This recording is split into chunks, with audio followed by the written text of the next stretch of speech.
Muy buenos días. La editorial de la Universidad Estatal a Distancia les da la más cordial bienvenida a todas las personas que nos están viendo, a todas las personas que están conectadas en este momento y a las personas que posteriormente verán esta actividad en video. Les damos la bienvenida a la presentación del libro Costa Rica en el siglo XXI, la crisis del proyecto neoliberal, ensayos de crítica y propuesta, de el escritor, economista y ensayista Luis Paulino Vargas Solís. Este libro reúne un grupo de ensayos que ha escrito don Luis Paulino a lo largo de la última década, los cuales tratan sobre principalmente temas de economía, pero que también abarcan diferentes nociones de política, sociedad, derechos humanos y temas de género. Tenemos para esta ocasión la presencia, por supuesto, del autor, don Luis Paulino Vargas Solís. Tenemos también la participación de dos personas expositoras, doña Ana Rosa Ruiz Fernández y don Daniel Bartanian Alarcón, a quienes vamos a escuchar dentro de poco. Antes de darle la palabra a la primera persona que va a exponer, quiero recordar al público que está conectado que mantengan por favor sus micrófonos y sus cámaras cerrados y les queremos invitar a que hagan sus comentarios o sus preguntas en el chat de la aplicación de Zoom. Al final de la actividad habrá una sección de consultas y preguntas en las cuales nuestros invitados van a poder responder a sus consultas y preguntas. Entonces vamos a darle la palabra a la primera expositora del día de hoy, doña Ana Rosa Ruiz Fernández. Ella es economista y máster en computación. Es miembro del Consejo Institucional del Tecnológico de Costa Rica. Es docente y extensionista. Ha participado en proyectos a nivel regional. Es integrante de la Oficina de Equidad de Género y representante del Tecnológico de Costa Rica en el Observatorio Latinoamericano de Calidad y Equidad de la Educación Superior. Muchísimas gracias a Ana Rosa Ruiz Fernández por acompañarnos hoy y le damos la palabra. Muy buenos días, Daniel. Un saludo a Luis Paulino, a Daniel Bartanian. Realmente es un gusto estar aquí compartiendo con ustedes. Muchísimas gracias a la UNED y por estarme, y en especial a Luis Paulino por haberme invitado a comentar este importante libro, y un saludo a todas las personas que nos están escuchando. Voy a compartir una presentación. Primero, realmente fue un placer haber analizado, haber leído este libro de Luis Paulino, porque como bien dice el título, aparte de ser un crítico, nos da una serie de propuestas, y creo que eso es fundamental y este aporte. Yo voy a abordarlo en tres aspectos. Primero, es una crisis efectivamente del modelo con efectos económicos, pero con una gravísima repercusión social. Los aspectos económicos no están desligados de los derechos humanos. Ese es un punto que voy a tocar. Y el hecho del abordamiento que hace sobre la diversifobia en la institucionalidad pública, mi punto de vista al que plantea Luis Paulino, es que desde mi punto responde al modelo económico y social del país. Por tanto, las posiciones políticas, institucionales, están defendiendo principios ideológicos neoliberales. Voy a hacer rápidamente un recuento de los principales aportes que hace Luis Paulino para abordar la estrategia neoliberal, el cual nos la expone determinando tres periodos: uno de 1998 a 1997, en donde él la caracteriza como un periodo caracterizado por la maquila textil, nuevos productos de exportación agrícolas y del mar, industria tradicional, turismo todavía con un componente dominante del capital, del capital nacional. Él lo denomina como un periodo de exportación ligera. El segundo periodo, 1998 al 2004, en donde él presenta que hay una caracterización de empresas que se acogen a beneficios tributarios existentes, pero que reciben otros apoyos por parte del gobierno en relación, por ejemplo, con los trámites aduaneros y los cuales se instalan en zonas francas. A este periodo él lo denomina transnacionalización. A partir del 2005, él define como un periodo sustancial, particularmente donde se incrementan los flujos de capital, en particular capital de cartera de corto plazo e índole especulativa. Introduce fuerzas que tienden a modificar algunos de los parámetros fundamentales en los que se asienta el modelo de estrategia neoliberal, y lo denomina flujo de capital. ¿Qué situación de economía se ha llegado bajo este desarrollo de estos periodos? Él nos indica que una gran globalización, apertura y liberalización del mercado, pero al final sustentado en proteccionismos estatales.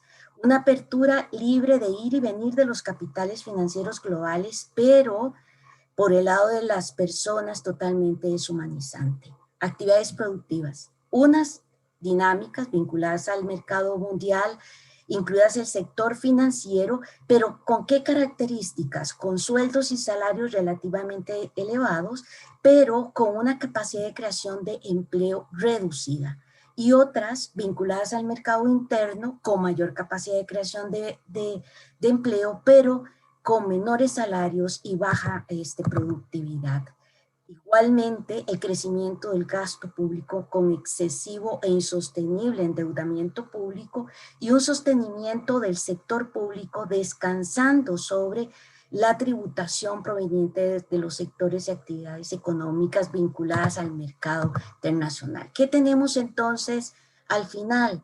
Obviamente un desempleo, que es lo que estamos viviendo y siendo, y que venía dado ya evidencias con alarmantes números, con un tipo que responde a un tipo de estructura productiva que está fomentando ya un desempleo estructural, un gran debilitamiento progresivo de la base tributaria al descansar en el mercado interno, donde tenemos las actividades menos dinámicas y un endeudamiento público.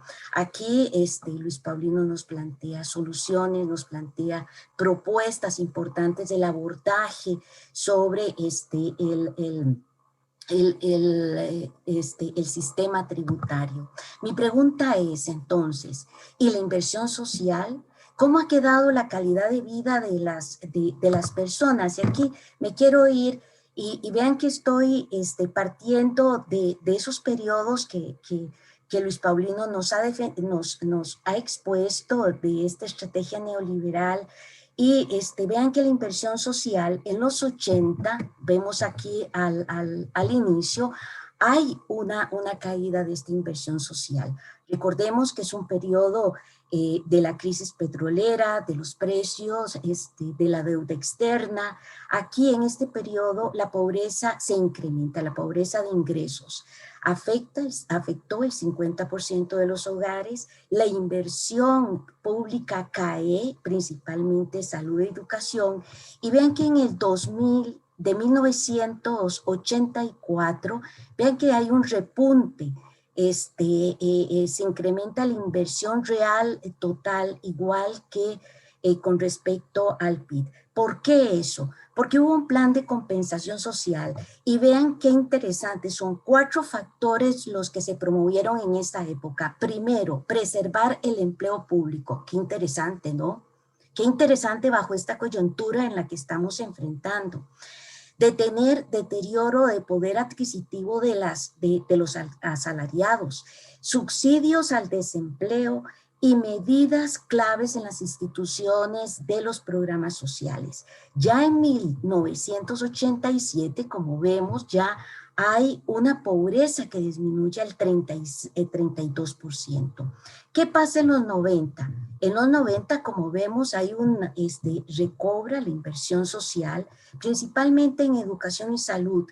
En la parte de cobertura educativa, en los 80 se hace una cobertura aún mayor por la pérdida que tuvimos en los 80 de la secundaria.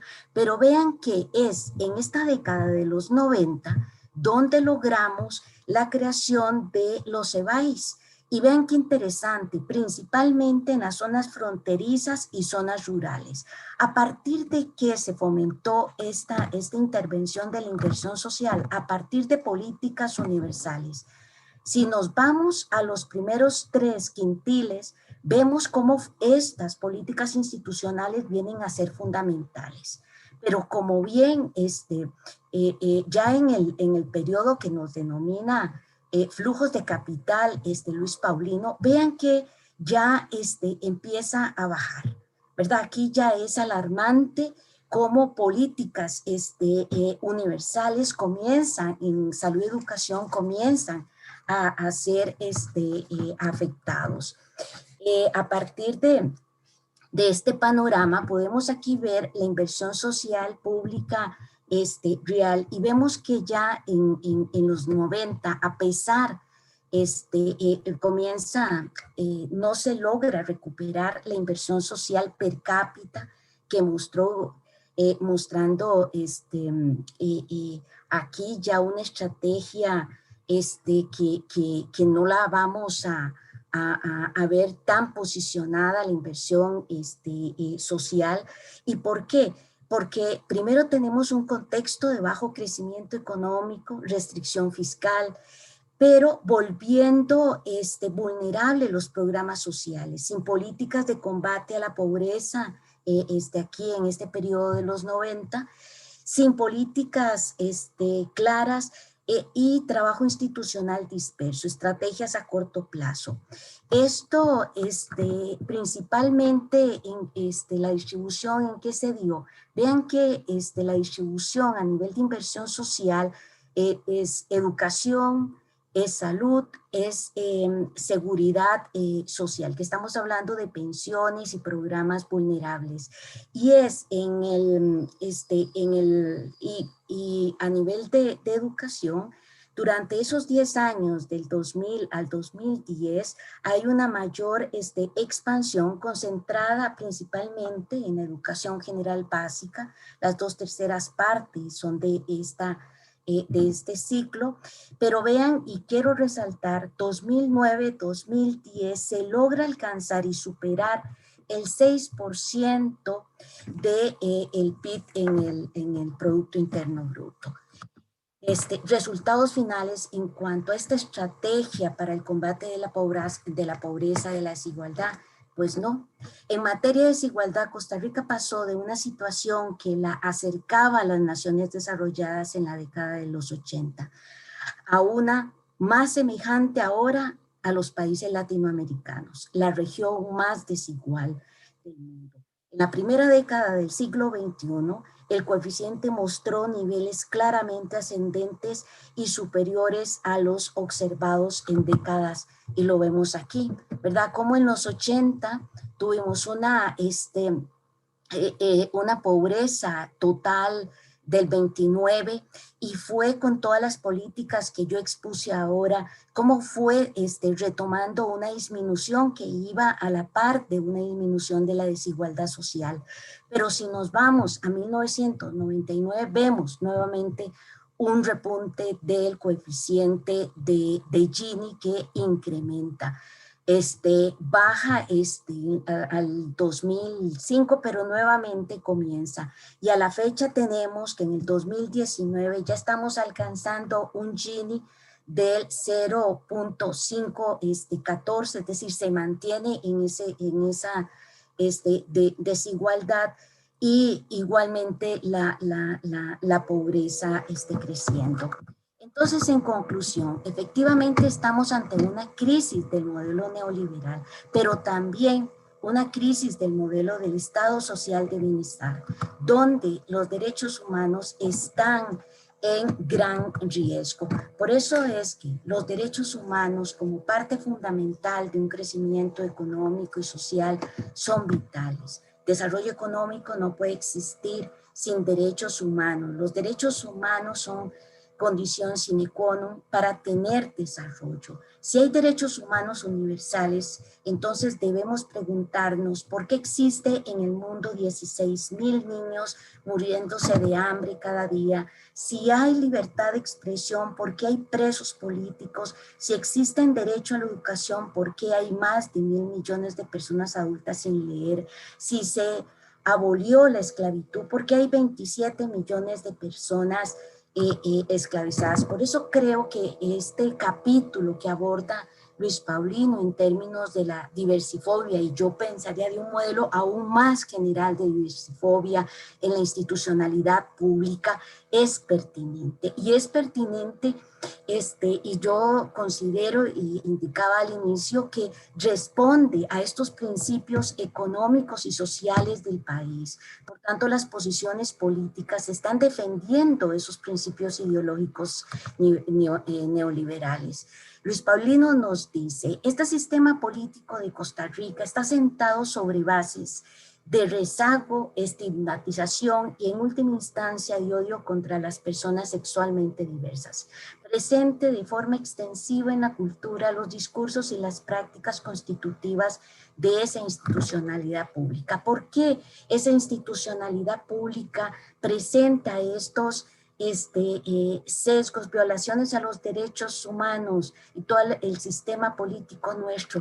Porque está ligado a un modelo económico. Este modelo económico, si nos vamos a sus principios, los cuales han sido muy criticados por otras corrientes, vean que arranca de un homo economicus, es decir, hombre económico. Es decir, ya desde este modelo económico plantea una división sexual del trabajo en donde posiciona una función del hombre dentro de lo económico. No es casualidad por ello que enfrentamos las mujeres sesgos de ingresos. ¿Por qué? Porque siempre es pensado en que es el hombre el proveedor, el que está al frente de un mantenimiento general y no es casualidad entonces estas brechas de salarios, de ingresos, de puestos, de distribución del poder y eso tiene que estar sustentado con algo y es con un modelo social.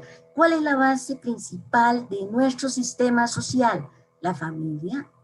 Pero ¿con qué tipo de composición de la familia? No dos hombres y sus hijos, no dos mujeres y sus hijos e hijas, sino sigue superando y sigue la concepción de que tiene que ser una familia constituida por un jefe, un hombre con las mujeres en una función eminentemente de cuidado y de tareas domésticas. Si lo vemos con solamente irnos al empleo, cómo está la participación de las mujeres en la ocupación de la fuerza de trabajo, y esto se sustenta con un pilar, el matrimonio.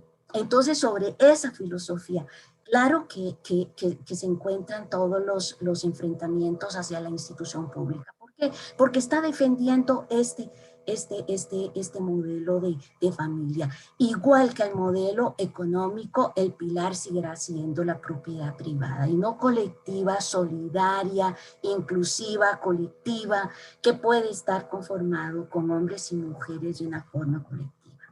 Muchísimas gracias.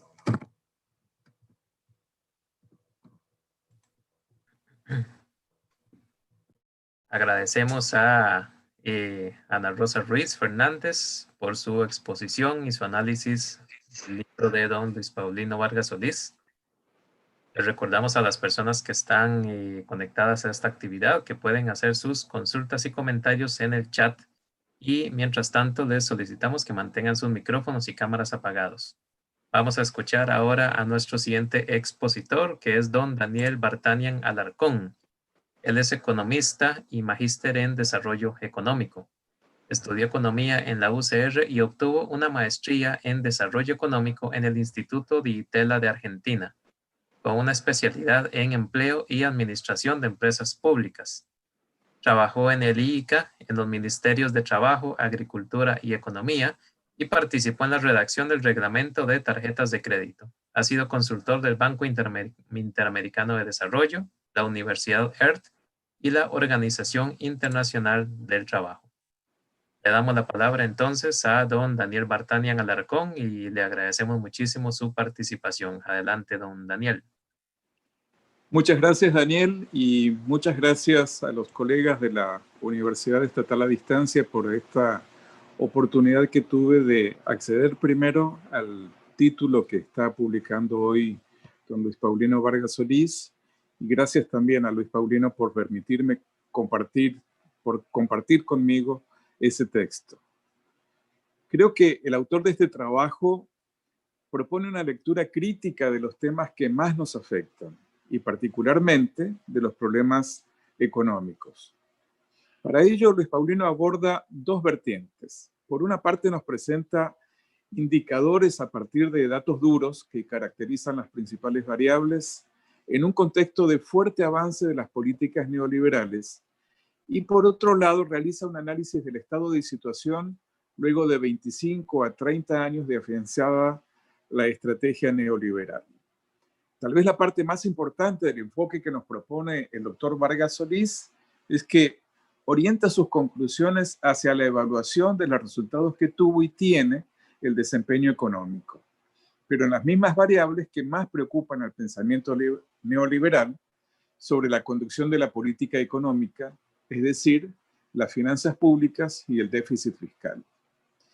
Para el autor se reconocía como determinante de la incursión del modelo neoliberal una serie de características contenidas en innumerables diagnósticos locales que enfatizaban en el exagerado crecimiento del Estado, su fuerte intervención sobre los mercados, que debía ser sustituida por la libre acción de los mercados ante su ineficiencia, y por supuesto el aumento del gasto público acompañado del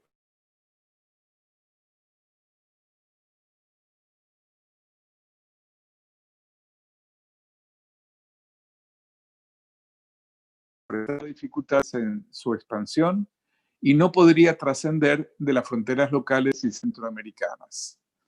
Así se explicaba la crisis económica, tales como la recesión, la inflación y la devaluación de los primeros años de la década de los 80. Luego de la liberalización de precios y de la mayor parte de la regulación del mercado interno operada desde la década de los 80 y que se asentó más bien en los 90, irrumpen en el mercado nacional las importaciones que impactan debilitando la estructura productiva dirigida al mercado interno.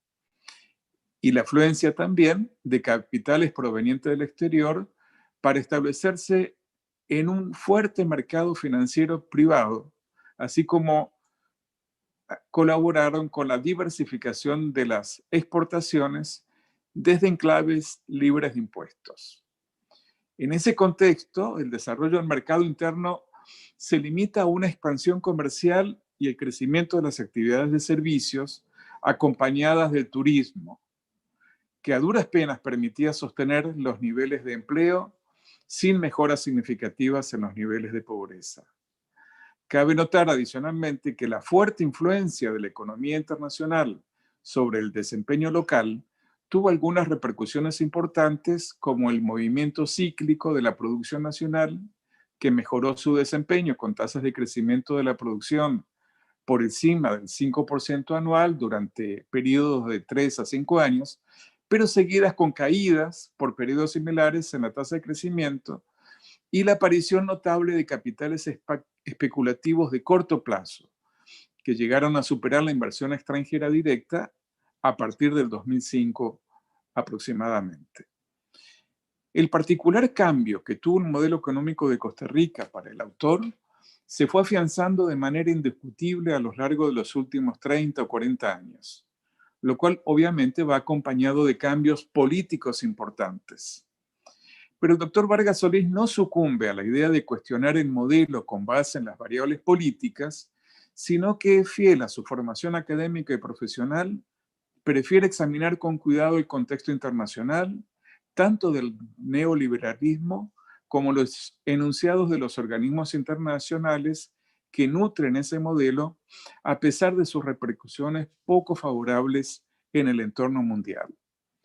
Podemos encontrar en el texto las contradicciones y cambios de posturas del Fondo Monetario Internacional, de los encumbrados miembros del Banco Mundial y otros organismos regionales, pero también vamos a encontrar el enfoque crítico de la prensa internacional y opiniones respetables, como la de colegas distinguidos que orientan la actividad económica de muchos países desarrollados y otros que también se hicieron acreedores del Premio Nobel de Economía. Entre las conclusiones base para la formulación de propuestas, Vargas Solís señala que hay 3 pilares sobre los que se fundamenta la economía costarricense: las exportaciones, el turismo y la inversión extranjera y el ingreso de capitales, muchas veces especulativos. Pero la gran paradoja es que el mercado interno es el que presenta el menor dinamismo, pero que concentra la mayor parte de la mano de obra. Tiene mayor capacidad para generar empleo, pero paga los salarios más bajos y una productividad que enfrenta serias dificultades. Sobre este sector, el de la demanda interna, recae la mayor parte de la carga tributaria, aunque la acción de la política económica favorece principalmente a los sectores más ligados a la economía mundial. A la hora de la construcción de propuestas para superar el deterioro social que deviene del desempeño del área económica, el autor de este trabajo establece con claridad que se trata de un problema inherente al proyecto histórico liberal. Sus características se relacionan con el devenir de la economía internacional, que tuvo algunos hitos significativos, como la atracción de capitales que se instalarían en zonas francas libres de impuestos a principios de los 90. La irrupción de la banca internacional en el sector financiero privado hacia el 2005, el Tratado de Libre Comercio en el 2007 y la crisis inmobiliaria en el año siguiente. Los movimientos originados en el sector externo de la economía seguramente han incidido, igual que en otros países, a una creciente desigualdad social. Este fenómeno de la inequidad no es exclusivo de pequeñas economías dependientes, sino que afecta también a países desarrollados, tal como cita Vargas Solís al economista y escritor Tomás Piketty. El estado de situación prevaleciente no augura una salida fácil ni rápida, menos aún en el contexto de cambio climático y la necesidad de preservar condiciones ambientales apropiadas para el desarrollo sostenible. Está tan asentado el proyecto neoliberal y la desigualdad que un cambio solo sería posible mediante un amplio pacto social que permita renovar las relaciones entre los sectores productivos, los sectores sociales y la conducción de la política económica. La demora de ese pacto social agrava las condiciones de inequidad debido a que los desequilibrios siguen pasando inexorablemente la factura. Pero alcanzar un acuerdo maduro requiere no solo de un enorme sacrificio por parte de los grupos de poder y de los privilegiados del modelo imperante, sino que también requiere un esfuerzo de comprensión de las variables de las justas aspiraciones de todos los habitantes de este país. Ese esfuerzo no es sencillo y en esa dirección podría leerse el último capítulo de este ensayo, referido a lo que el autor llama la diversofobia. Una adecuada comprensión que no todos somos iguales ni pensamos parecido en términos personales y colectivos lleva consigo el esfuerzo de respetar la naturaleza de cada persona.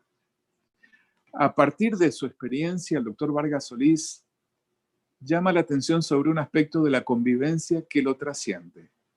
Si el pacto social necesario requiere el reconocimiento de aspiraciones de todos los participantes afectados, personas, empresas, instituciones, la convivencia en armonía lleva implícito el respeto ético con la naturaleza, el ambiente, los grupos sociales y con todas las personas. Muchas gracias.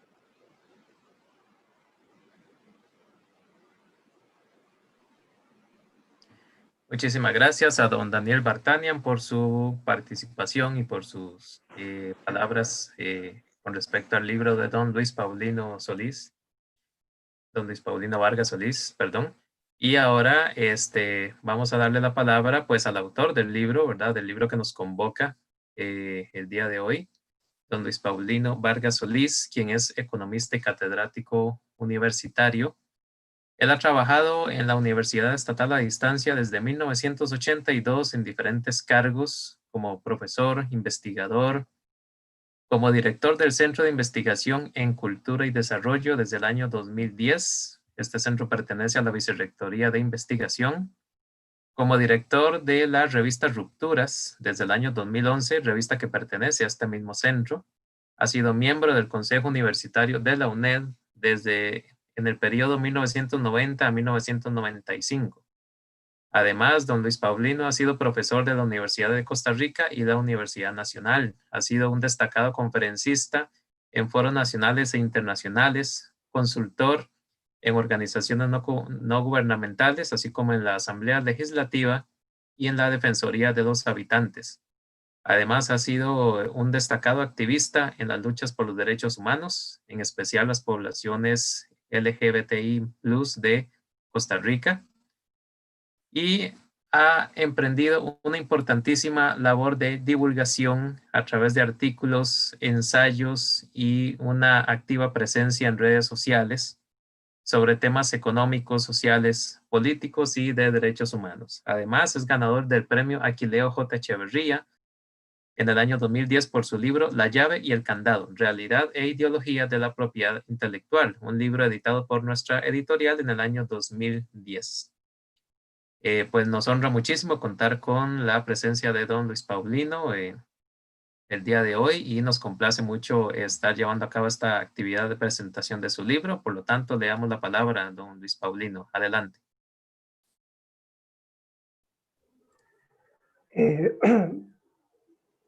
Buenos días. Muchas gracias a mi queridísima amiga Ana Rosa y mi igualmente muy querido amigo Daniel Vartanian por acompañarme el día de hoy en esta presentación.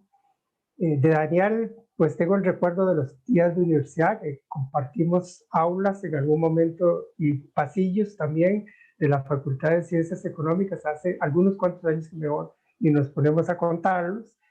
Y Ana Rosa, que me une una ya amistad vieja, ya tiene sus años, y a cada rato estoy molestándola para que participe en cosas nuestras aquí en la UNED, y ella siempre con una amabilidad, con una gentileza maravillosa, siempre está dispuesta a atender nuestras invitaciones y nuestras solicitudes. Y por supuesto a Daniel Garro, quien debo destacar es un gran escritor costarricense, y que trabaja con nuestra editorial UNED, quien ha sido el editor de mi libro, con quien he tenido durante estos últimos tiempos una comunicación muy frecuente y a quien agradezco muchísimo la meticulosidad de su trabajo, su paciencia, su amabilidad.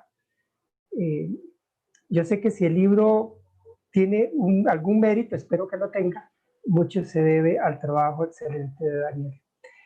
Bien, voy a compartir con ustedes algunas ideas que preparé para el día de hoy. Preparé una especie de pequeño ensayito, el cual he titulado de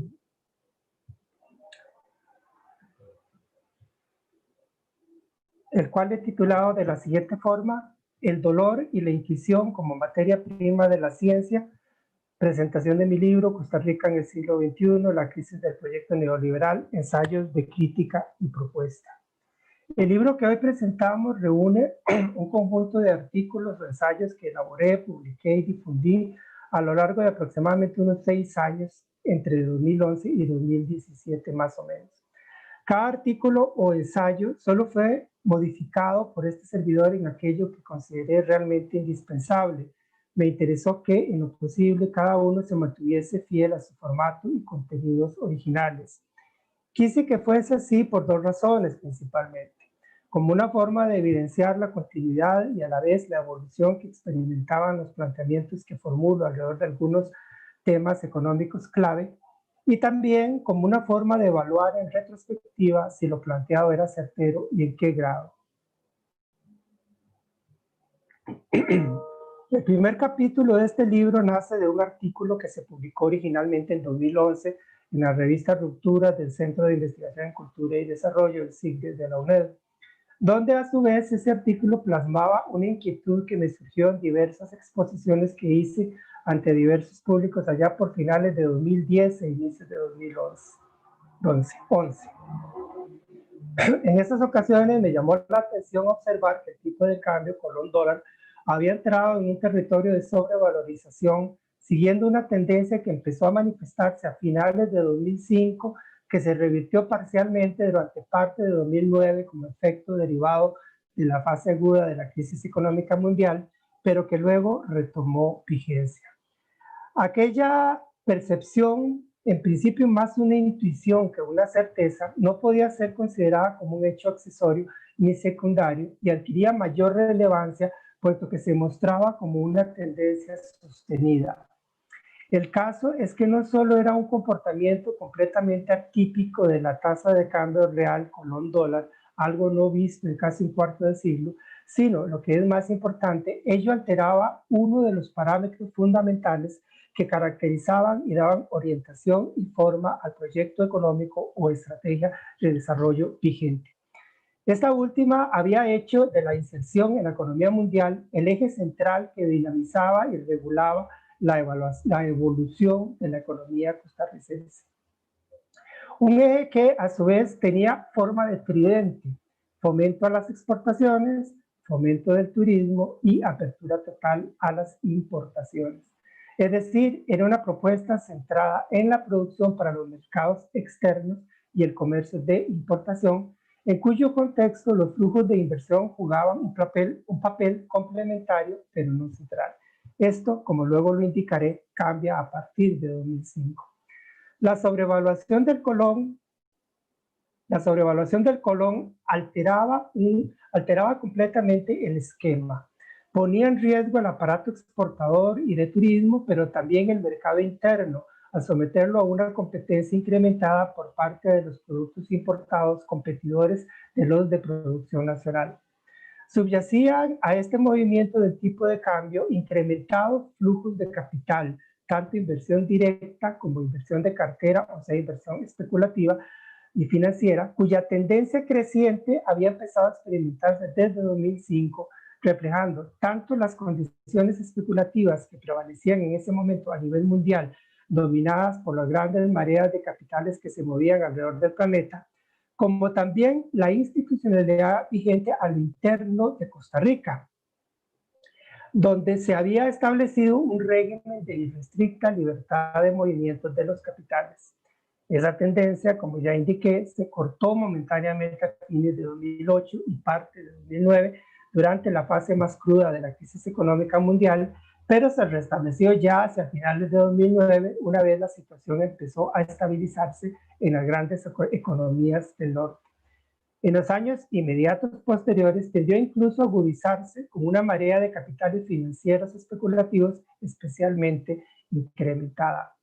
Posteriormente, al retomar la reflexión sobre el notable cambio al que parecía haberse dado lugar desde finales de 2005, concebí la idea de pensar el periodo iniciado a mediados de los 80 del siglo pasado bajo el concepto de proyecto histórico y, en este caso particular, lo que propongo llamar proyecto histórico neoliberal, el cual trae consigo diversas rupturas, pero también carga algunas inevitables continuidades respecto del proyecto histórico que le antecedió, al cual designo como proyecto histórico desarrollista y de estado de bienestar. De eso se ocupa el capítulo 3 de este libro, el cual fue originalmente publicado en 2016 en la revista Rupturas. El concepto de proyecto histórico intentaría entonces ser una categoría sintética que reúne y entreteje lo mismo las fuerzas externas como las internas, así como los factores políticos, sociales, culturales y económicos que modelan y dan forma al desarrollo y a las tendencias evolutivas de ese mismo desarrollo en un determinado país durante un determinado periodo más o menos extenso, según fuese el caso.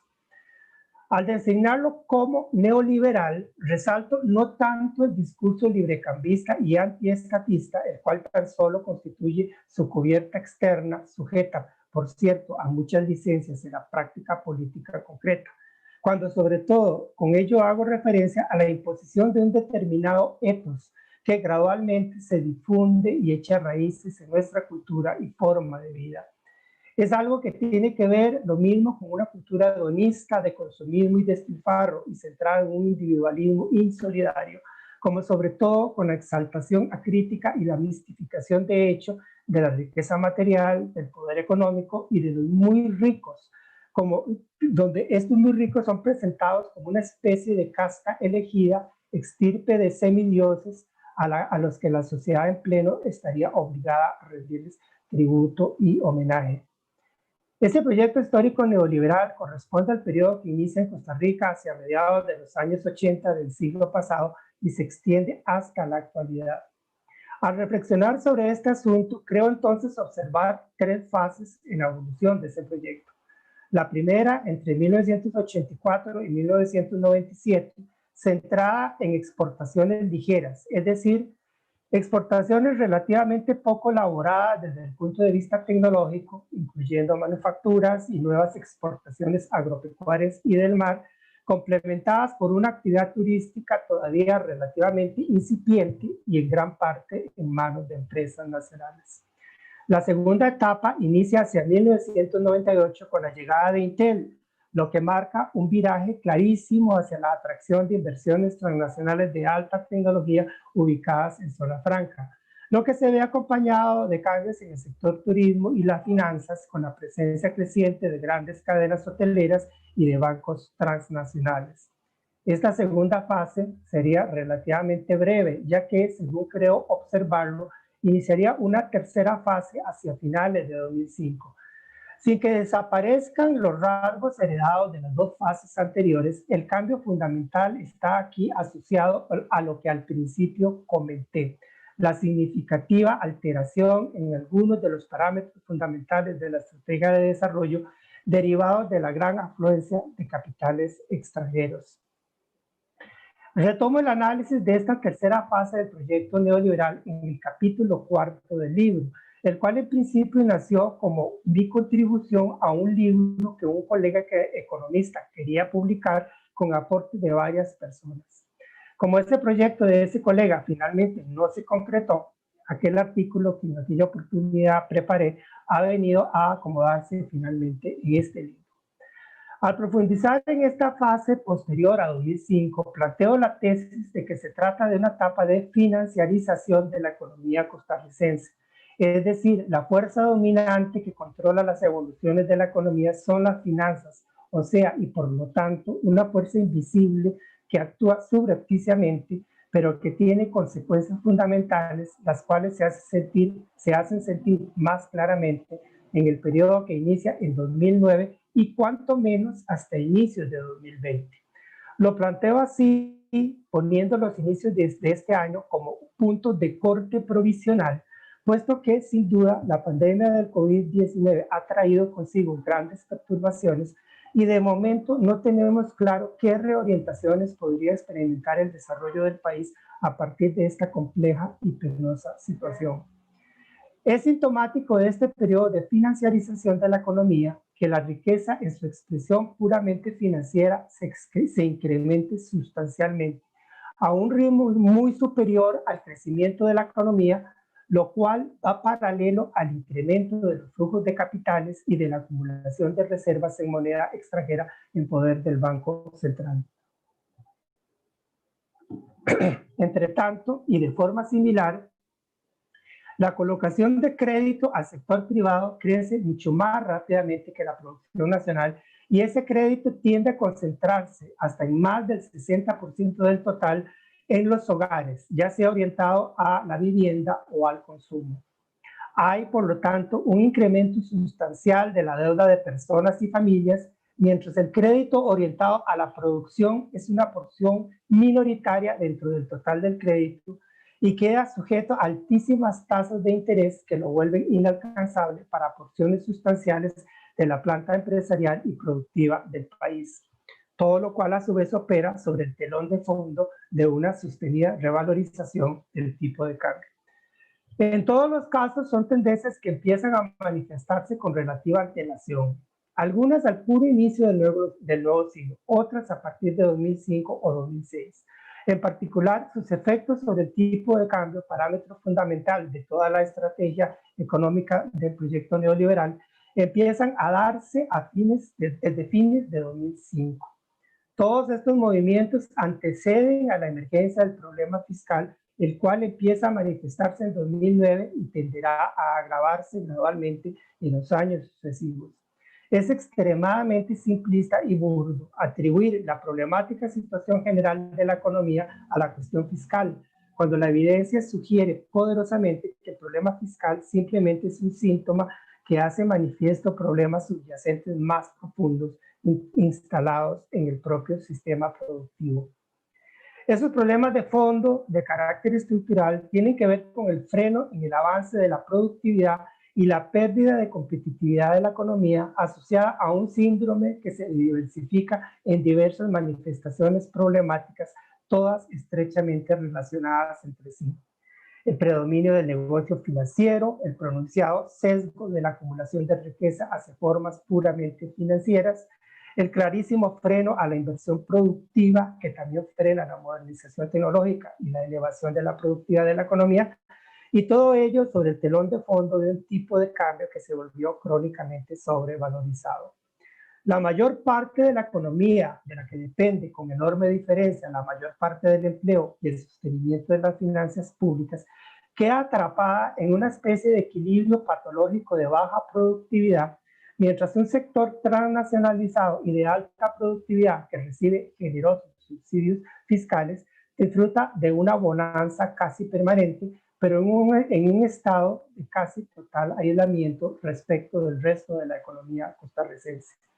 Su dinamismo, el dinamismo de este sector transnacionalizado asociado a zona franca, básicamente se resuelve como un flujo intenso de intercambios dentro de cadenas de valor que lo unen con la economía mundial, mientras apenas unas gotas se filtran por medio de ínfimos vasos capilares hacia la economía costarricense. De tal modo, la dualidad estructural de nuestra economía viene a ser básicamente un detalle anecdótico, en el sentido de que el sector transnacionalizado de zona franca pesa significativamente en las estadísticas, pero solo marginalmente en nuestra realidad. Como asimismo, la simplista división entre economía vieja y economía nueva que propone el Estado de la Nación no pasa de ser un juego de palabras que distrae la atención del problema subyacente fundamental, atinente a la realidad de una economía atrapada por las redes financiarizadas y por los billetes de un pseudoequilibrio de baja productividad.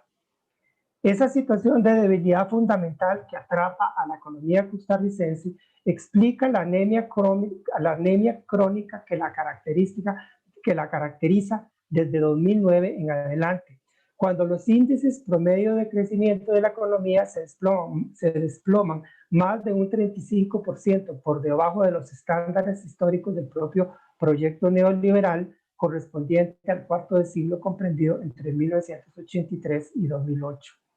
A esas mismas causas fundamentales se debe la incapacidad para generar empleos en cuantía suficiente y de la calidad necesaria, así como la tendencia a expulsar a la población trabajadora hacia la informalidad, a donde se ve confinada una porción sustancial de la fuerza de trabajo, todo lo cual a su vez incide e incentiva el que en determinados momentos se observe a sí mismo una fuga hacia afuera de los mercados laborales remunerados por parte de porciones considerables de la población en edad de trabajar.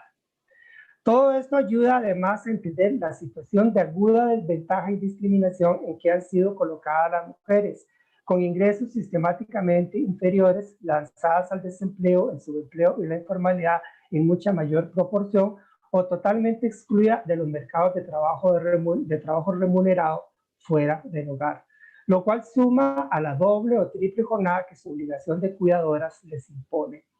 La crónica incapacidad de la economía costarricense para generar empleos decentes en la cantidad requerida refuerza la tendencia a, comillas, cortar el hilo por donde es más delgado, o sea, afectar más agudamente a quienes están en posición más frágil y precaria.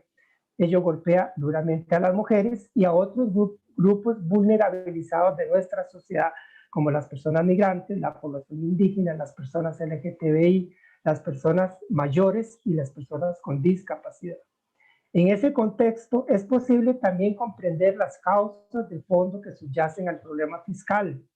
Es cierto que el gasto público ha crecido durante este periodo por encima del crecimiento del PIB, pero también es cierto que el PIB ha crecido muy por debajo de sus estándares históricos, lo cual incide además en los ingresos fiscales, que no solo crecen por debajo de sus propios estándares históricos, sino que inclusive crecen por debajo de las tasas de por sí muy mediocres a las que crece el PIB, lo cual es debido a la creciente informalización de la actividad productiva y de las agresivas estrategias de elusión tributaria por parte de los sectores más ricos de la sociedad costarricense.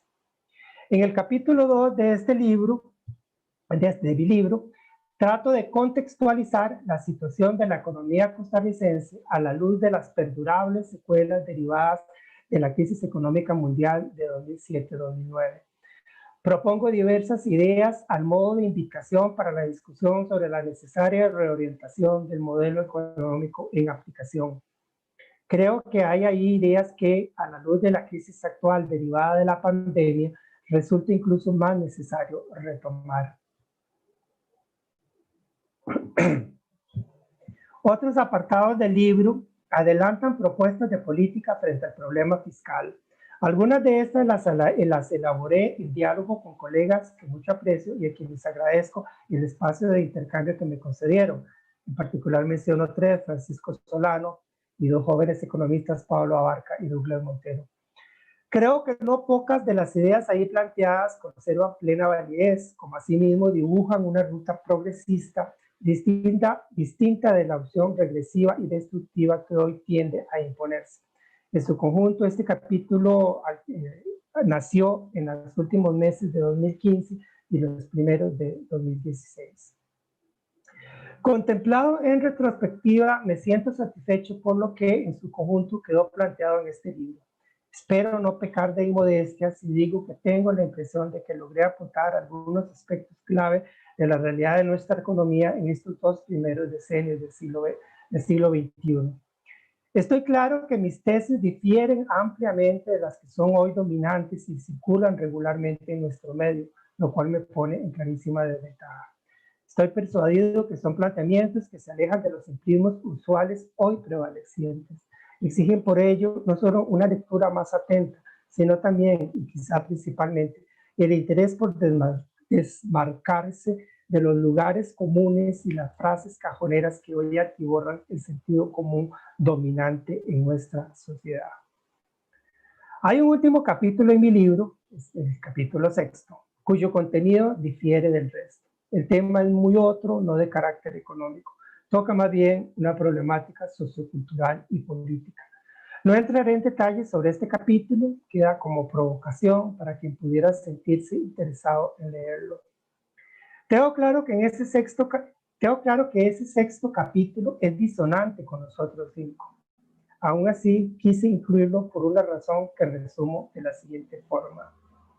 Aun cuando es un capítulo escrito con pretensiones de rigor y cientificidad, en lo esencial es un retazo de mi propia vida que refleja lo que esa vida mía ha sido y que de alguna manera transmite fragmentos de un dolor que me acompañó siempre, desde mi más tierna infancia y hasta el día de hoy.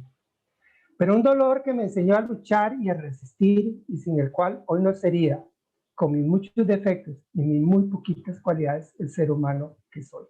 Muchas gracias. Muchísimas gracias a usted, don Luis Paulino, por su mensaje, por sus palabras y por su supuesto, brindarnos la oportunidad de conocer sus ideas a través de esta publicación. Vamos a pasar entonces a los comentarios y preguntas de las personas que amablemente se han conectado hoy para seguir esta actividad. Tenemos en el chat un saludo de Sonia.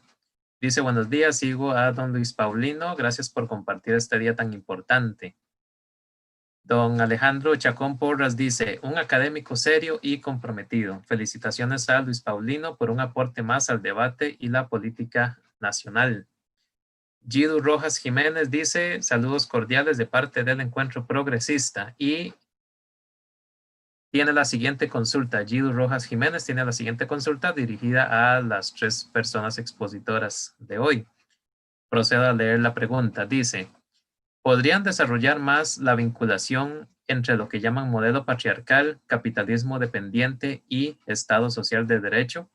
Herbert Marcuse, entre otros y otras autores, señalaba que la dominación desde el capitalismo monopólico a la usanza de Paul Baran y Paul Sweezy en los años 60 pasa por la dominación de las 2 pulsiones básicas, hambre y deseo, es decir, por el control de la economía y la sexualidad. Yo agregaría la administración de la guerra. Ahora, en una época de reflujo y de triunfo de la globalización capitalista y del capital financiero y su sesgo totalitario, ¿no sería más bien importante rescatar la institucionalidad pública y el Estado social de derecho con sus límites como primera mediación nacional frente a la barbarie de la globalización capitalista? ¿Cómo encaja esto con la categoría de diversifobia? Y agrega Gidu Rojas en su pregunta, y muchas gracias por el espacio y las intervenciones. Mil gracias. Así que les cedo la palabra a nuestras personas invitadas para responderle a don Gidu.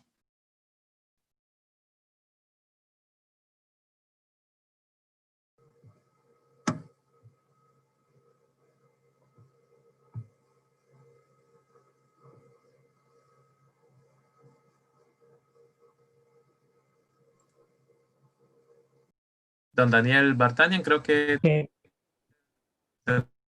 el micrófono, sí.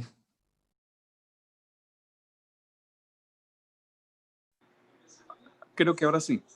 Sí, ya la escuchamos. Ajá. Adelante. Okay. No, yo tengo solo una breve reflexión sobre la consulta del señor Gidu Rojas. Es decir, él nos propone un análisis histórico, filosófico, mucho más profundo que lo que tiene que ver con la actividad que tenemos hoy. Yo creo que lo importante y lo que más rescato del trabajo de don Luis Paulino es esa interpretación de la necesidad de un pacto social. Digamos, el pensamiento puede llevarnos por muchas vertientes. Podemos pensar desde diferentes posiciones ideológicas qué está bien, qué no está bien, qué se puede mejorar y cómo. Creo que para atarnos un poquito más a lo que hoy nos trae a esta discusión, debemos centralizarnos un poquito más en lo que nos plantea don Luis Paulino, que no deja de ser muy relevante. Él establece que efectivamente tenemos un modelo económico de un neoliberalismo tan a ultranza que se contradice a sí mismo, y la respuesta que espera tener más bien profundiza en los problemas que tenemos. Aumenta el desempleo, aumenta la inequidad social. Hoy estamos en condiciones de ser visto como uno de los países que probablemente esté entre los 10 de mayor inequidad en todo el mundo, según estadísticas de organismos internacionales. Y eso es suficientemente preocupante más allá de análisis históricos de otros pensadores que escribieron para otras épocas. Lo que nos propone Luis Paulino hoy es un pacto social. Y ese pacto social, yo creo que tiene que ser ligado a esa experiencia que nos dice Luis Paulino, que es muy personal. Su condición lo ha llevado a enfrentar luchas de una forma que pocos conocemos. Desde lo personal se ha visto en conflictos tan frecuentemente que eso le ha dado más fuerza.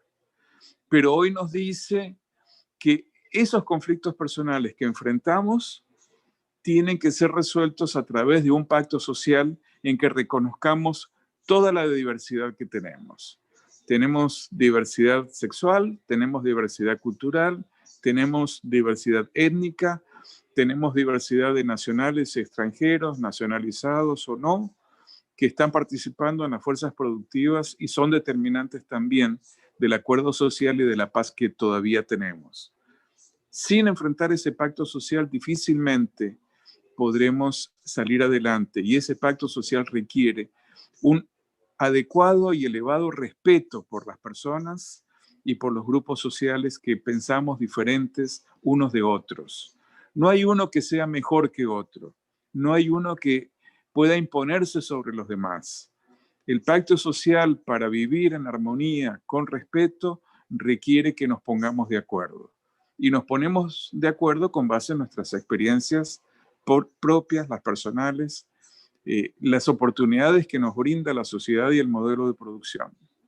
Y creo que en ese sentido la discusión es rica por eso, porque nos llama desde la experiencia individual a una reflexión social importante, y por eso le decía a Luis Paulino, esto trasciende tu propia experiencia, nos aporta algo a todos, nos aporta a todos la necesidad de entender esta diversidad que tenemos y que es la base de la convivencia.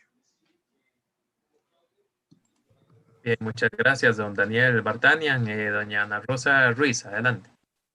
Sí, muchísimas gracias.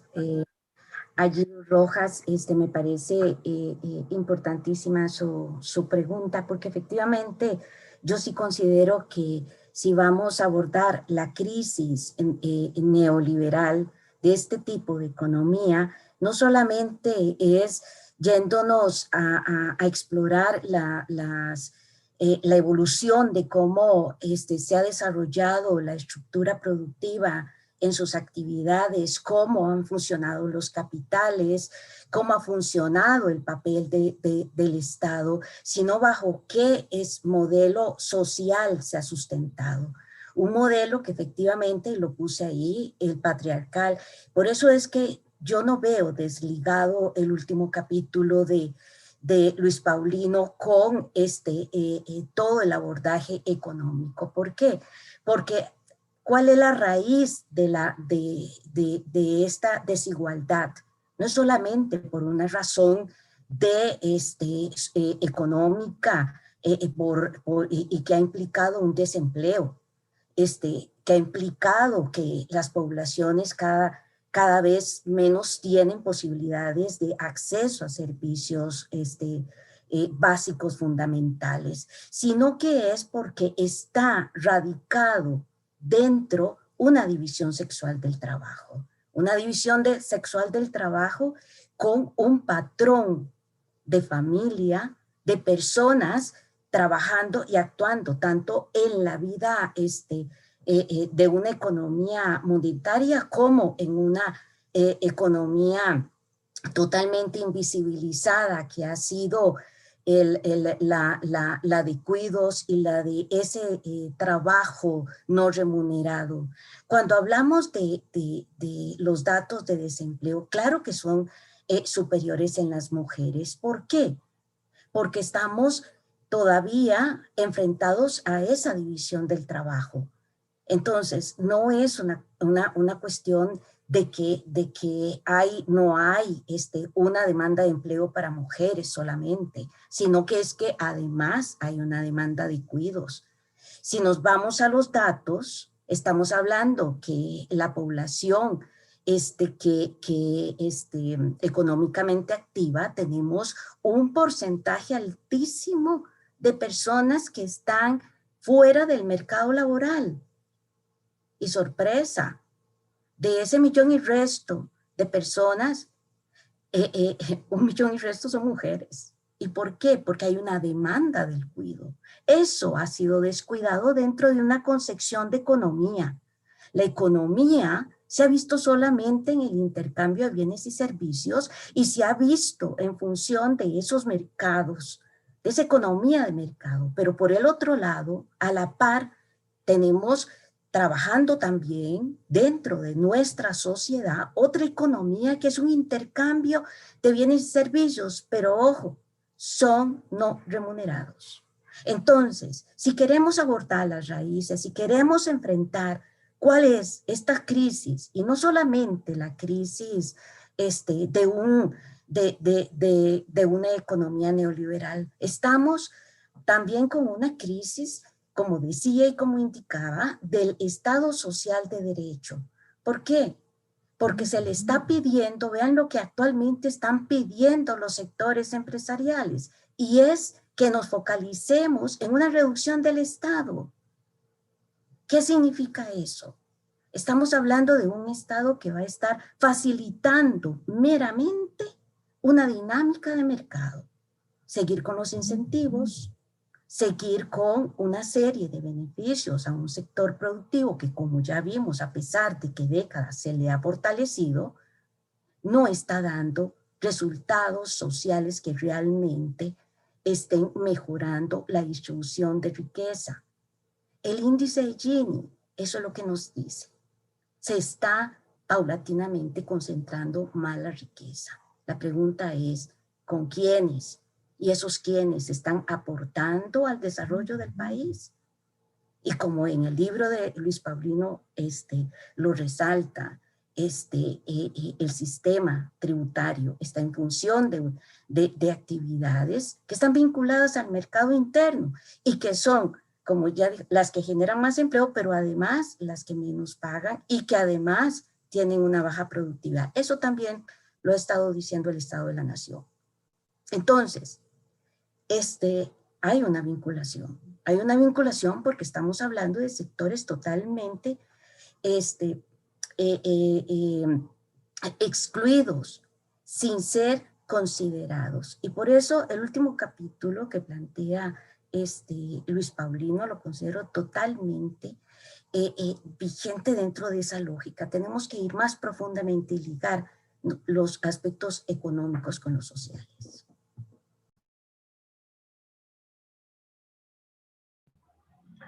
Bueno, yo quisiera también agregar algunas consideraciones a lo que tanto Daniel como Ana Rosa han planteado a raíz del cuestionamiento que plantea Guido.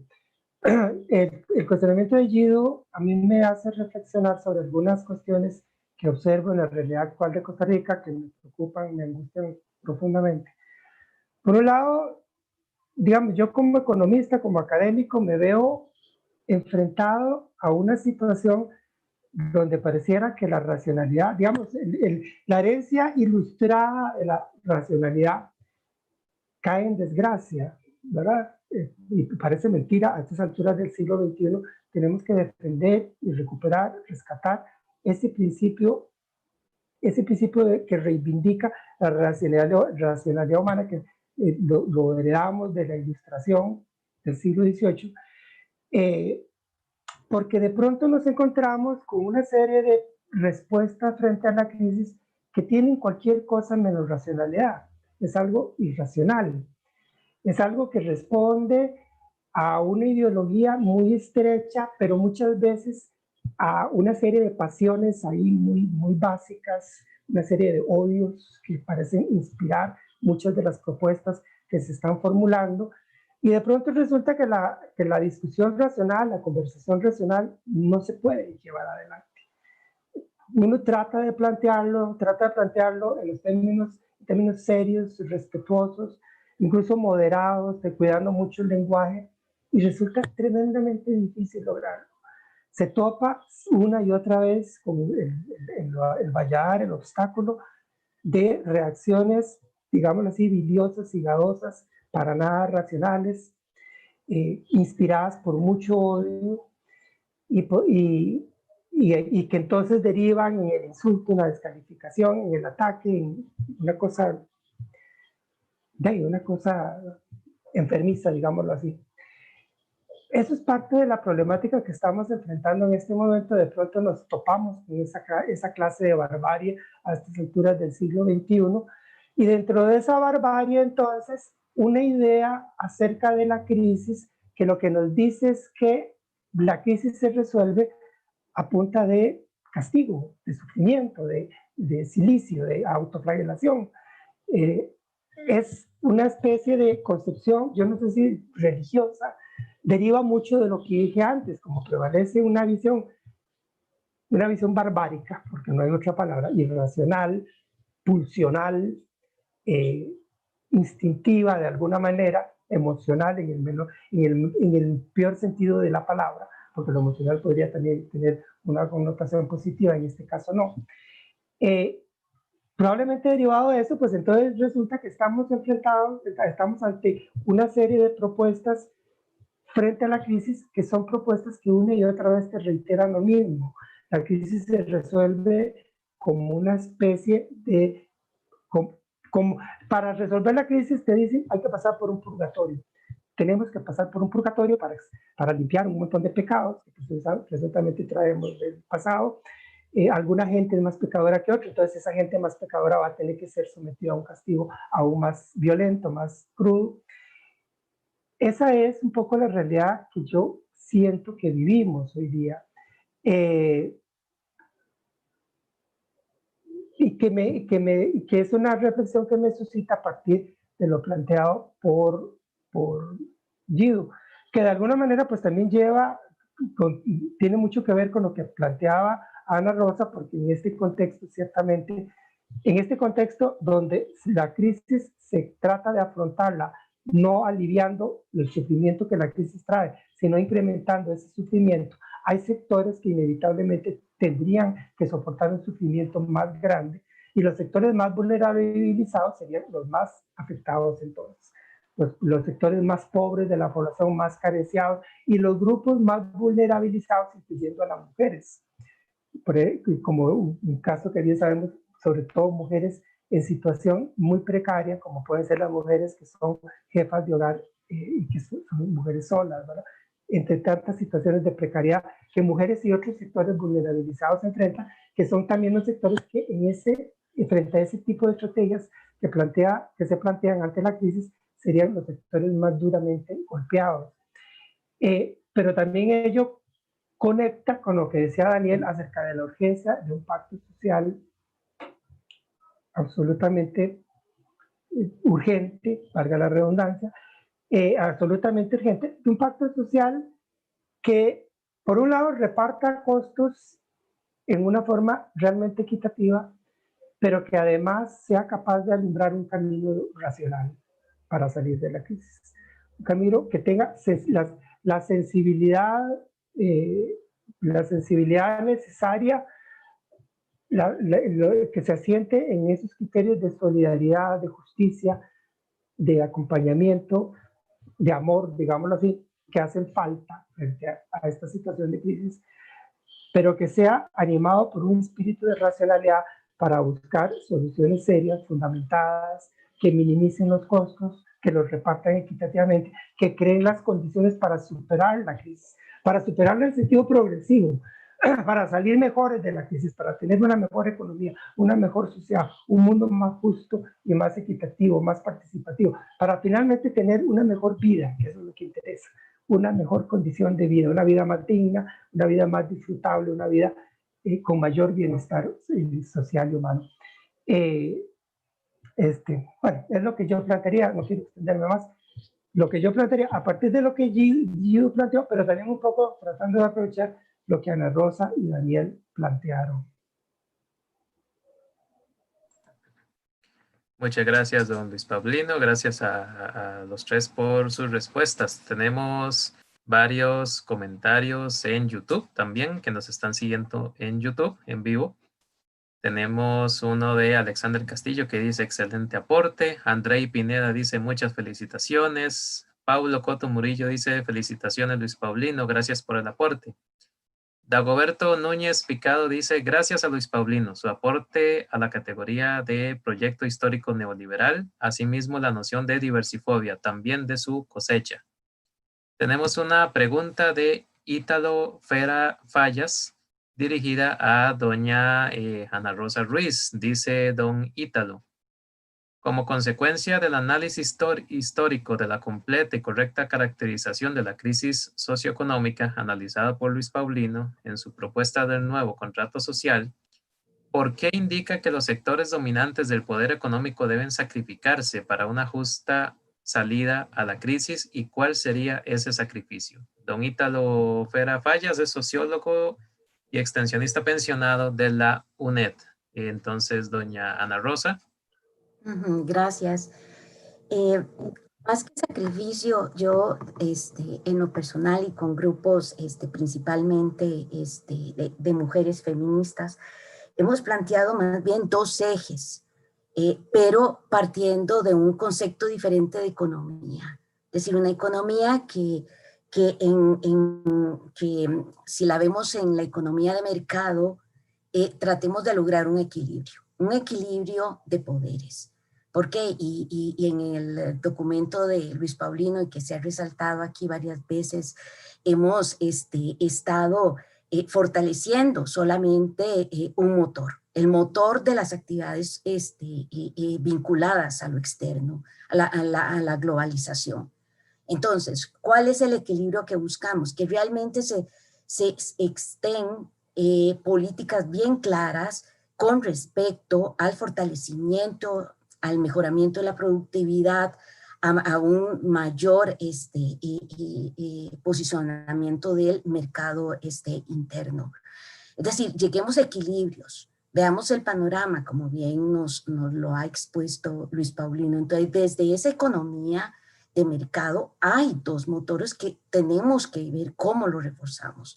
Pero igualmente, en el otro eje, es reconocer una economía de cuidado. Es decir, que realmente las políticas sean con una perspectiva de igualdad. Y aquí yo voy a leer rápidamente estudios que el Instituto Global de McKinsey ha dado, y es dadas las tendencias que hemos observado en los últimos meses, en un escenario regresivo de género en el que se toman medidas para contrarrestar estos efectos, estimamos que el crecimiento del Producto Interno Bruto mundial podría ser 1 billón más bajo en el 2030, de lo que sí sería si el desempleo de las mujeres simplemente se registra la de los hombres de cada sector. Es importante señalar que el impacto podría ser más severo que el que hemos modelado aquí, si factores como el aumento de la carga de cuidado de los niños, el sesgo de actitud, una recuperación más lenta a la reducción del gasto público y privado en servicios como la educación o el cuidado infantil, hacen que las mujeres abandonen el mercado laboral de forma permanente. Por el contrario, tomar medidas ahora para promover la igualdad de género podría ser valioso, ya que sumaría 13 billones de dólares al Producto Interno Bruto Mundial en el 2030, en comparación con el escenario regresivo de género. Un camino intermedio, tomar medidas solo después de que la crisis haya amainado, en lugar de hacerla ahora, reduciría la oportunidad potencial en más de 5 billones. El costo de ese retraso asciende a los 3/4 partes del Producto Interno Bruto total que podrían perderse ante el COVID de este año. Es decir, aquí lo que estamos planteando es que las políticas siguen sin considerar esas desigualdades. ¿Por qué siguen las desigualdades? Entonces, si no enfocamos las políticas económicas y sociales en función de eso, vean, la gravedad va a seguir. Y va a seguir como bien este Instituto de McKinsey ha venido repartiendo. No estamos considerando la división sexual del trabajo. Hablamos mucho de la diferencia y del impacto del desempleo en los hombres y en las mujeres, pero no estamos haciendo nada, porque hay que irnos al fondo.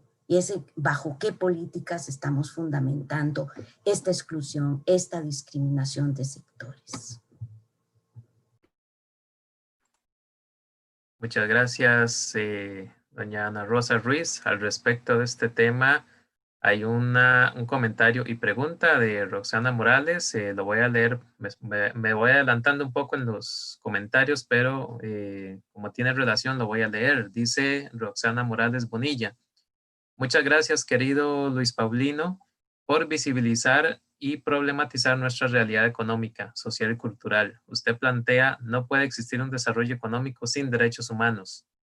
Y en este modelo neoliberal con desigualdades profundas, ¿será que nos lleva a un proceso de disciplinamiento, sumisión de la clase trabajadora, donde en mayoría sus derechos humanos y laborales están siendo mutilados? Perdón, ¿donde en su mayoría sus derechos humanos y laborales están siendo mutilados? Roxana Morales Bonilla es catedrática jubilada de la UNED. Entonces, si gustan referirse al comentario de ella, don Luis Paulino. Sí, bueno, primero saludar a Roxana, queridísima amiga y ex compañera del SIGDE, que se nos jubiló la condenilla, ¿verdad? Yo ahí lo que diría es lo siguiente. Sí estamos viviendo un escenario de regresión en muchos sentidos. Lamentablemente las propuestas de política que están predominando en este momento en Costa Rica tienden a enfatizar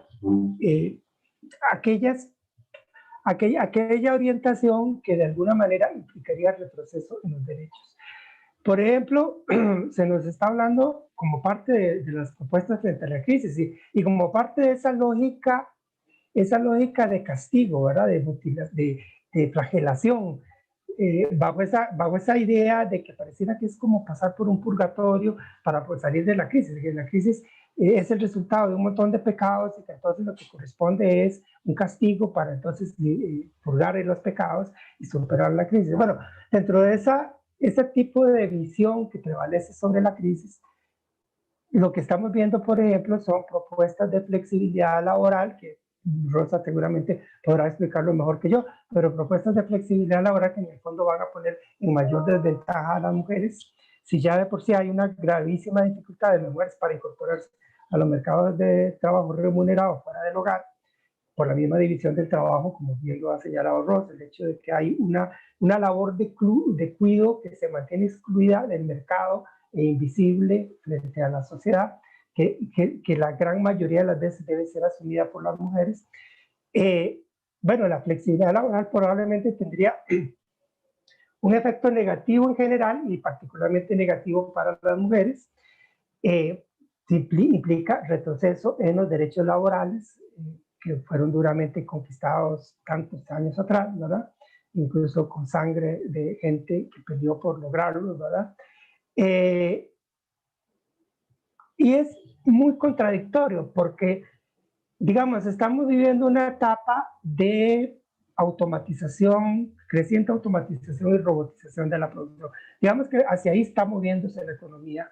En algunos países más rápido, Costa Rica seguramente no es de los más rápidos, pero también iremos por esa ruta. Bueno, la ruta de la automatización y la robotización, si queremos verla como una ruta progresista, una ruta que lleve hacia algo bueno y no hacia un retroceso, eso debería llevarnos hacia una reducción sustancial de las jornadas de trabajo, mucho más tiempo de ocio para las personas, mucho más posibilidades de disfrute de la vida, que se trabaje lo indispensable para vivir y no que se viva simplemente para dedicar esa vida al trabajo.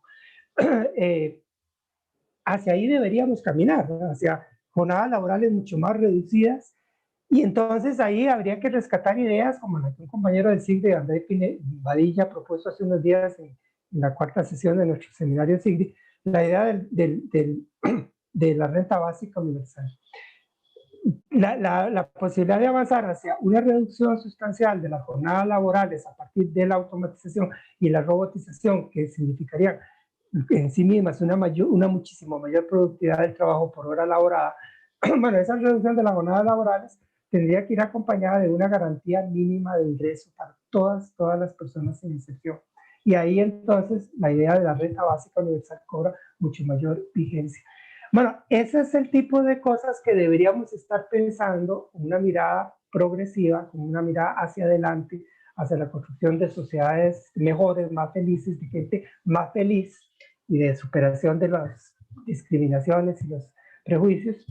Y lamentablemente, pues sí, tenemos entre manos un paquete de políticas y de propuestas, en su enorme mayoría, para que no decir que el 100%, de carácter sumamente regresivo, como por ejemplo estas en el ámbito laboral. Bueno, ahí lo dejaría, no sé si Daniel y Ana Rosa quisieran agregar.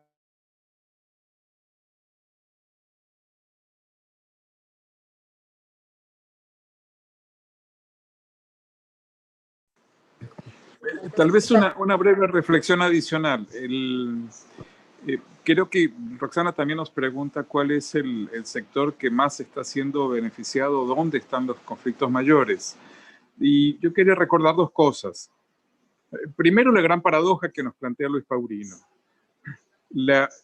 A partir de los desequilibrios que teníamos hace 30 o 40 años, la receta era de una adopción de economías más neoliberales para reducir el gasto público, para reducir el déficit, para reducir la intervención del Estado.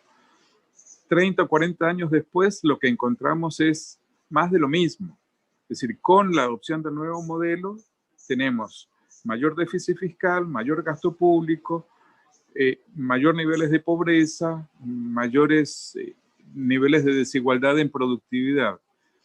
Y la razón está en que el auge que se dio a las actividades ligadas al mercado internacional, ya sea tanto en las exportaciones como importaciones, deterioran el mercado interno, que es el mercado interno el que soporta todas esas cosas que eran perjudiciales.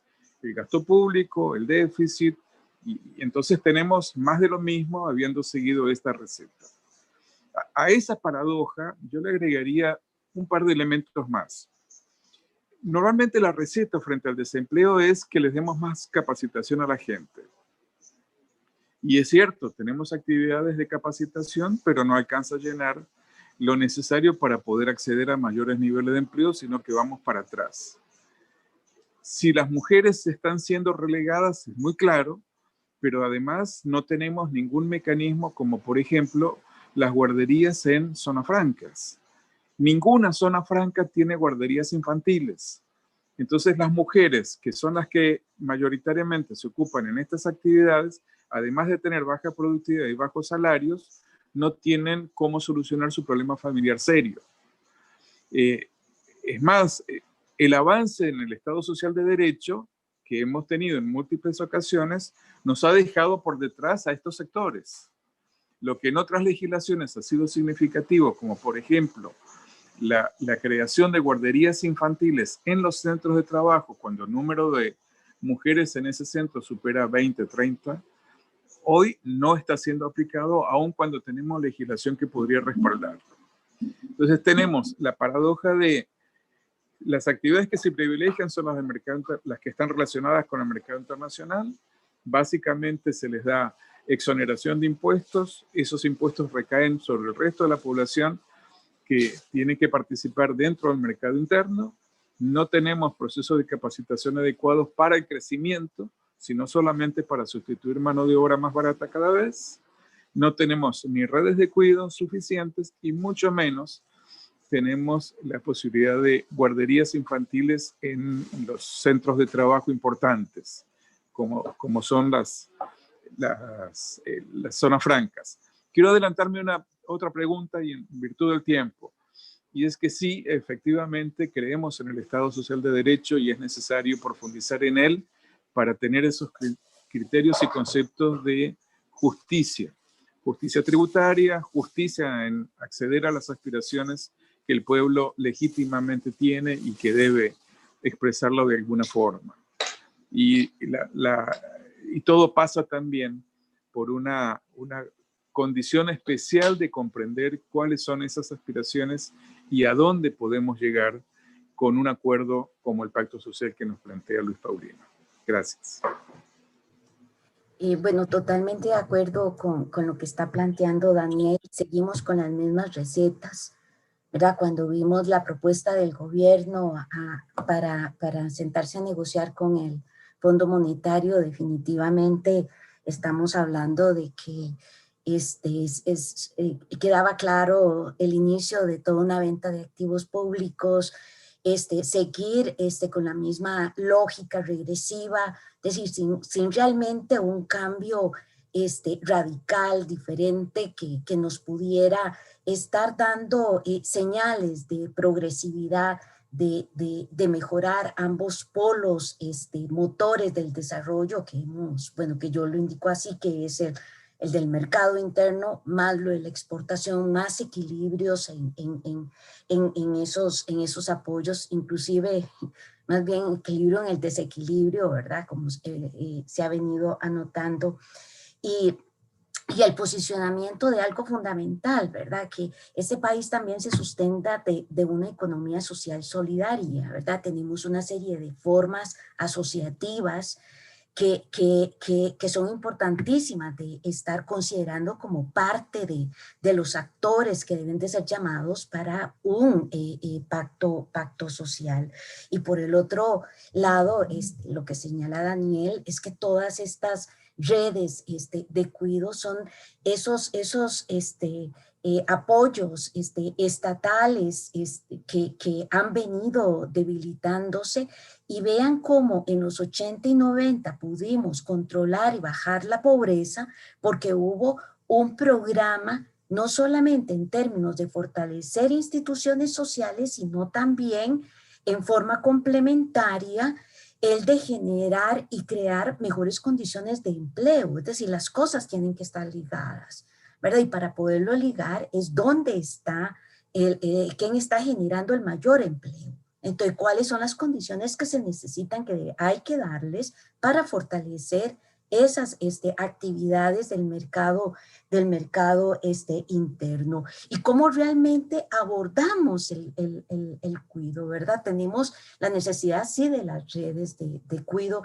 de un mayor compromiso de las empresas en dar ese apoyo, pero, perdón, también de una corresponsabilidad hombres y mujeres, porque a la fecha todavía seguimos enfrentadas a que si hay alguien enfermo, la que tiene que salir de trabajar o tiene que ver cómo reduce su jornada es la mujer. Entonces, todavía el rol de cuidado sigue recayendo en las mujeres, y esas son las incapacidades que tenemos de poder mantenernos en el mercado laboral. Si nuestra prioridad es nuestra familia, el que estén cuidados, y con este mensaje de quédese en casa, la carga de cuidado ha sido en las mujeres. Entonces hemos perdido más empleo. Entonces aquí vayámonos al fondo. ¿Cuáles son esas relaciones sociales? ¿Cuál es ese conflicto y de procesos de exclusión, tanto en lo económico como en lo social, que tenemos que revertirlo? Y totalmente de acuerdo con la propuesta de Luis Paulino y lo que aquí se han venido señalando del pacto social, pero un pacto social en donde estemos todos los sectores en iguales condiciones de plantear soluciones y que seamos consideradas, pero no que sigan siendo los poderes, los sectores más poderosos, quienes van a influir en la siguiente política pública, en lo social y económico. Ahí es donde no estamos escuchando que se nos esté escuchando. Es decir, pareciera que hay que convocarnos a todos los sectores, pero por el otro lado, queremos ver cuál va a ser el peso que vamos a tener en las decisiones, tanto del gobierno como de la Asamblea Legislativa. Y creemos que ahí, desgraciadamente, esos poderes están totalmente tomados. Bien, gracias por sus respuestas. Estamos cerca del final de nuestra actividad. Voy a leer dos preguntas que están en YouTube y que creo que están relacionadas. Una es precisamente de Andrei Badilla Solano. Dice, ¿qué relación tiene el proyecto histórico neoliberal y el capitalismo postindustrial? Y dice también otro Andrei, que casualidad, Andrei Pineda, dice, pregunta, ¿es posible hablar de un neoliberalismo a la tica? ¿Convive el neoliberalismo criollo con vestigios del desarrollismo y del reformismo? ¿O de este último proyecto ya no queda más que el recuerdo? Entonces, les cedo la palabra a nuestras personas invitadas.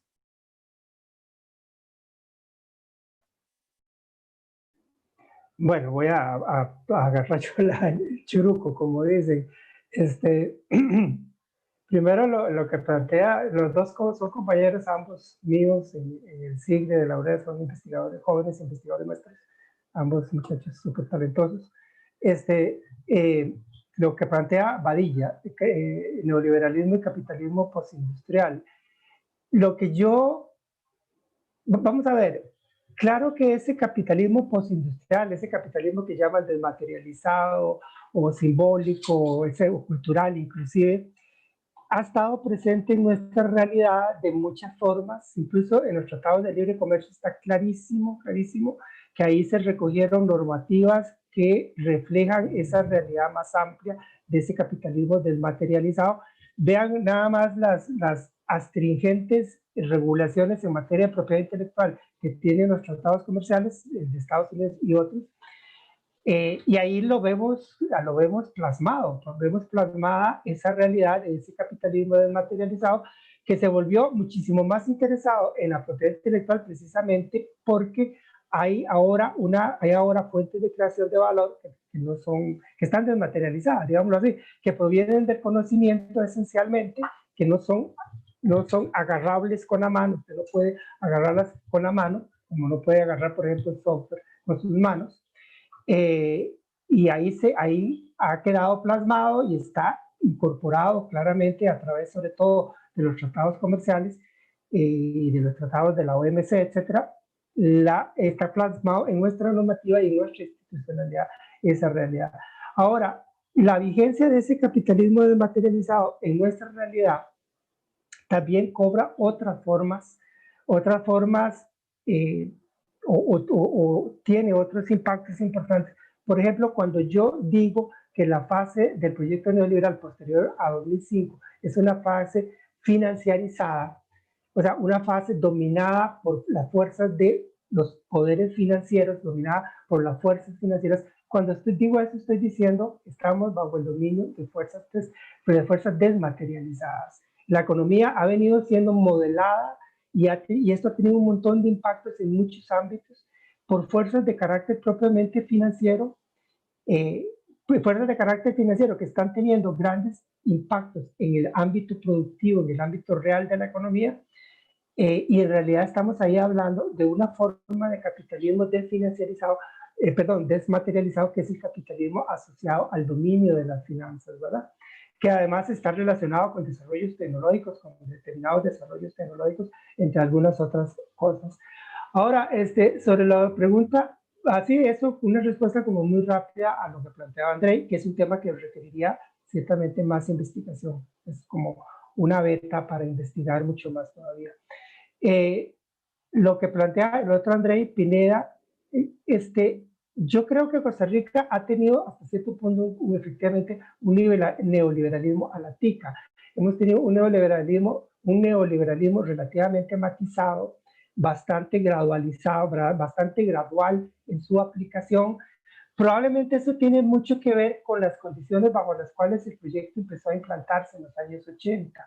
Costa Rica empezó a implantar ese proyecto de liberalización y apertura externa, recibiendo cantidades enormes de asistencia financiera, digámoslo así, por parte del gobierno de los Estados Unidos en aquel contexto geopolítico de una Centroamérica incendiada por los conflictos militares, donde había una violencia terrible en todos los países centroamericanos, excepto Costa Rica. Costa Rica logró sacar provecho de eso, sacar provecho de ese acomodo, de ese conflictivo acomodo geopolítico de aquel momento, y ese provecho se visibilizó en grandes cantidades de dinero, prácticamente casi que regalados, regalados en términos financieros, no regalados en términos políticos, que provenían del gobierno de los Estados Unidos, y eso posiblemente propició una transición hacia el neoliberalismo relativamente atenuada, relativamente suavizada, y más o menos suavizada se mantuvo a lo largo de los años. El neoliberalismo, los proyectos neoliberales se vieron frenados en distintos momentos. En el sector financiero hubo un cierto freno al avance de los proyectos. En el sector de las telecomunicaciones es imposible no recordar lo ocurrido con el combo ICE en el año 2000. De manera que, digamos, esto es un poquito largo de analizar. Ahí hay muchas cosas interesantes a las cuales referirse. Pero de manera que hubo un arreglo de fuerzas políticas que le imprimió cierta gradualidad al proyecto neoliberal en Costa Rica y que propició que rasgos legados por el proyecto socialdemócrata desarrollista se mantuvieran con vida. Ciertamente que sí. Ahí seguimos teniendo la Caja Costarricense del Seguro Social, seguimos teniendo una salud que quiere ser universal, aunque le cuesta a veces realmente ser universal. Tenemos una educación que quiere ser universal, aunque lamentablemente se han abierto brechas muy grandes entre la educación privada y la educación pública, etcétera. Hay ahí sobrevivencia de una parte importante del legado histórico del otro proyecto histórico, el proyecto histórico desarrollista y de estado de bienestar y socialdemócrata, digámoslo así. De manera que sí, ha sido un neoliberalismo relativamente atenuado, relativamente gradual, relativamente heterodoxo. Digamos, los años 90, cuando Argentina o Perú avanzaban en una ofensiva violentísima del neoliberalismo, digamos, bajo el liderazgo de Menem en Argentina o de Fujimori en Perú, Costa Rica se mantenía, Costa Rica quiso engarzarse, amarrarse a ese tren que lideraba, por ejemplo, Argentina en ese momento, bueno, incluso la misma México con Salinas de Gortari, quiso pegarse a esa locomotora, no lo logró del todo, lo logró un poquito. Hubo, por ejemplo, reformas como las reformas financieras de 1995 que le dieron las cuentas corrientes y el descuento a la banca privada, pero no lograron llevarlo hasta donde hubiesen querido. De manera que también ahí el proyecto neoliberal costarricense se quedó relativamente corto respecto de, comillas, los avances en otros países. Por ejemplo, Argentina con enormes operaciones de privatización, por ejemplo, en aquellos que luego desembocaron, como bien sabemos, en la crisis de 2001. Pero entonces sí, hasta cierto punto hay, comillas, un neoliberalismo a la tica, donde siguen vivos aspectos legados por el proyecto desarrollista socialdemócrata del estado de bienestar. Un poco la pregunta en este momento es, que por eso yo cuando en mi exposición dije que la crisis asociada a la pandemia del COVID-19 nos abre un montón de interrogantes muy grandotas. Están ocurriendo cosas que no sabemos para dónde nos van a llevar, aunque uno más o menos sospecha hacia dónde podría ser y le preocupa mucho, pero no tenemos claro el hacia dónde vamos ahora. Entonces ahí la pregunta es, bueno, ¿no será que en este momento se está tratando de lograr una radicalización del proyecto neoliberal que no se logró anteriormente? No sé si estamos enfrentando condiciones en este contexto pandémico donde se podría facilitar, si no surgen fuerzas sociales de suficiente peso para compensarlo, podrían lograr empujar una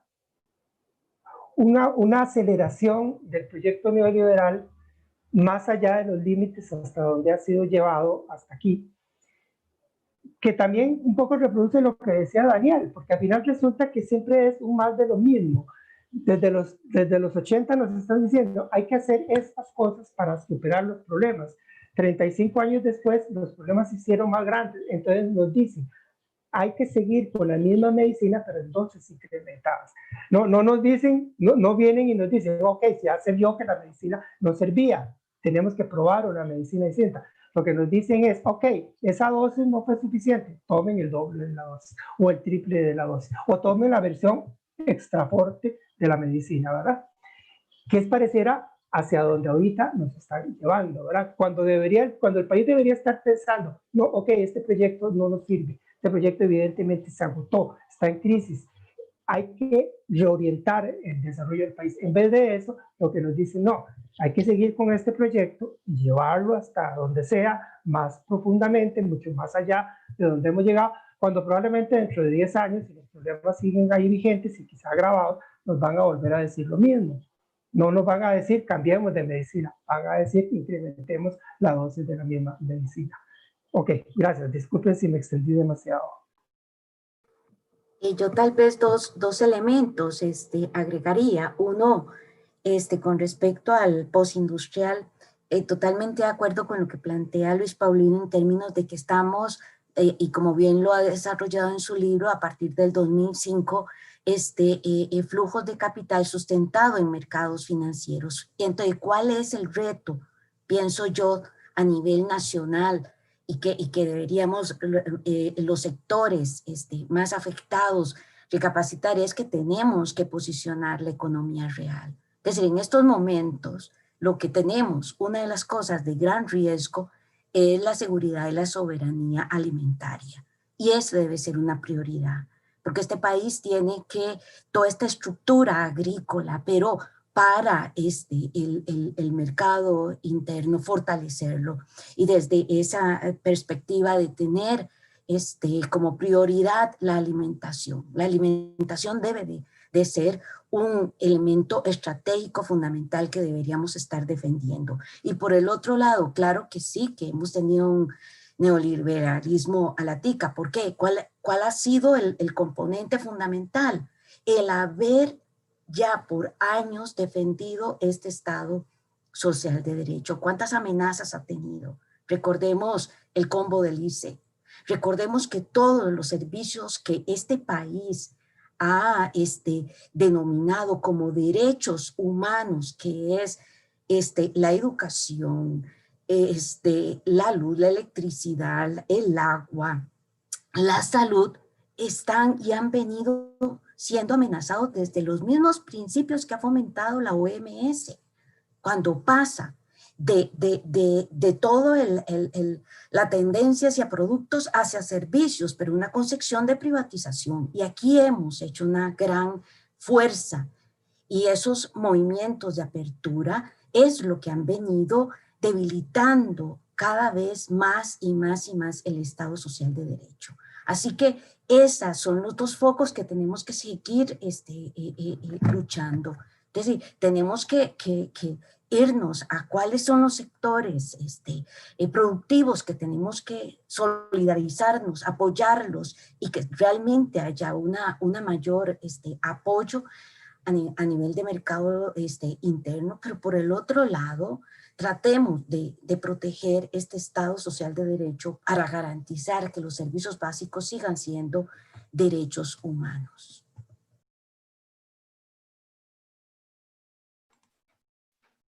Muchísimas gracias. Don Daniel Vartanian, ¿desea agregar algo?